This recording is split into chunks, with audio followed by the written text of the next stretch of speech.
Warren Buffett is one of the most legendary investors of all time.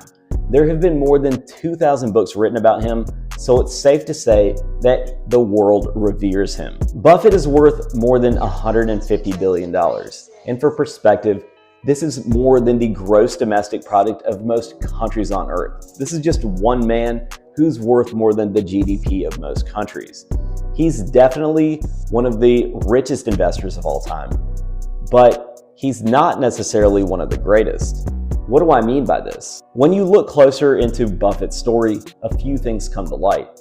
Buffett started investing when he was just 10 years old, and he was definitely a savvy investor and had a natural talent for it. By the time he was just 14, he was worth around $115,000 in today's money, and by the time he was 30, he was worth nearly $11 million adjusted for inflation. A normal, high-achieving person might spend their early years getting their education and then getting started in their careers, and they might not hit their investing stride until they were around 30 or 40 years old.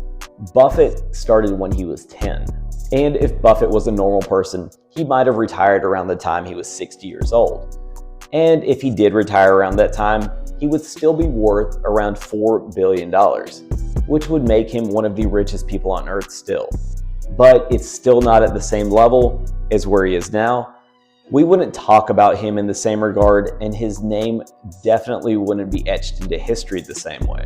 But Buffett kept going after he turned 60 and has never slowed down. So how does the math work out? If you calculate the compounded annual growth rate of Buffett's net worth growth from the time he started investing, it would be a healthy and fat 24%. Now, this would still put him in the top 1% of investors around the world, but it would not put him in the 1% of the 1%. There are plenty of world-class investors who regularly outpace Buffett and can achieve compounded annual growth rates sometimes in excess of 50% year over year. But even though these people are outpacing Buffett, how come they're not richer than Buffett? It's because they didn't hit their investing stride until much later in life, usually around 40 or 50 years old, while Buffett started when he was 10. Buffett's secret is that he got started super early in life, and he has just allowed compounding to run wild. 99% of Buffett's net worth has been earned after the age of 50. His skill is investing, but his secret is time. So what does this mean for you?